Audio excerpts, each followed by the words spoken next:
Pensa assim, uma personagem aparentemente bem sucedida, tá tudo bem no trabalho dela, até que a gente percebe que ela sofre um luto muito grande, que há um ano o noivo dela sofreu um acidente de avião e ninguém encontrou o corpo, mas ela acredita que de alguma forma há uma conexão entre eles e ela não consegue superar isso. E aí, essa personagem recebe uma foto de um trio e que aparentemente é o noivo dela nessa foto quando ele era mais novo. Começa a investigar e ela percebe que não, era uma outra pessoa. Tanto que a menina que está nessa foto também se parece com ela, mas ela sabe que não é ela. É essa personagem que a gente vai acompanhar, ela tentando entender sobre esse luto, adicionando complexidade às suas emoções durante toda essa jornada. E aí, em um momento, ela recebe, depois dessa foto, uma caixinha com um toca-fitas e uma fita. E ela coloca e começa a ouvir a música.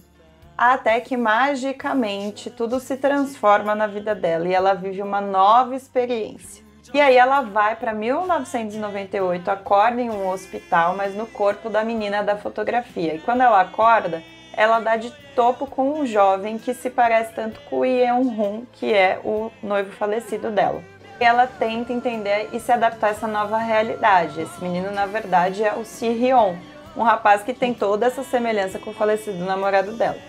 Só que imagina, na cabeça dessa menina, ela tá vivendo duas histórias, porque ela lembra do que acontecia em 2023, mas ela tá em 1998, ela também tem lembranças, né, desse corpo que ela tá.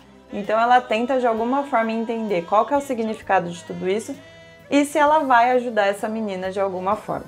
O Won Yeol-seop interpreta o Yeon-hun e o Si-hun, o garoto, né, de 98 que se assemelha ao Yeon-hun, namorado da Jung-hae.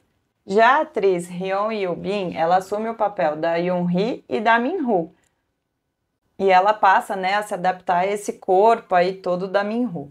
Chama muita atenção toda a química entre esses talentosos atores, que contribuiu significativamente para essa narrativa emocional da série, fazendo com que a gente se envolva profundamente com os personagens e essas jornadas do tempo. Confesso que no começo eu fiquei um pouco confusa, porque como começa com a série em 98, logo pula para 2023, eu imaginei que era a mesma história. Mas aí fui entendendo que não, e é todo esse ar de mistério e fantasia que leva a personagem a voltar no passado para tentar rever de alguma forma o ex-noivo dela. Não é o ex-noivo? Não é, mas aparenta, né, fisicamente, então ela fica presa nessa questão. E toda essa história tá dentro da série O Tempo Traz Você Pra Mim. São 12 episódios que estão disponíveis lá na Netflix pra gente acompanhar e tentar entender toda essa trajetória e qual que é a lição que a gente vai tirar nos finais desses episódios. Alguns coreanos, na época em que a série foi lançada, se sentiam um pouco ofendidos ali com algumas questões. Dizem que a produção se preocupou muito com a estética e esqueceu um pouco da história. Disso, a audiência sul-coreana diz que a série peca na caracterização do país, passando por uma imagem incorreta para o público internacional. A série, que se passa em 98, comete alguns erros em abordagem. Por exemplo, mostra os estudantes do ensino médio dirigindo scooters, e naquela época esse tipo de veículo quase não era utilizado na Coreia do Sul.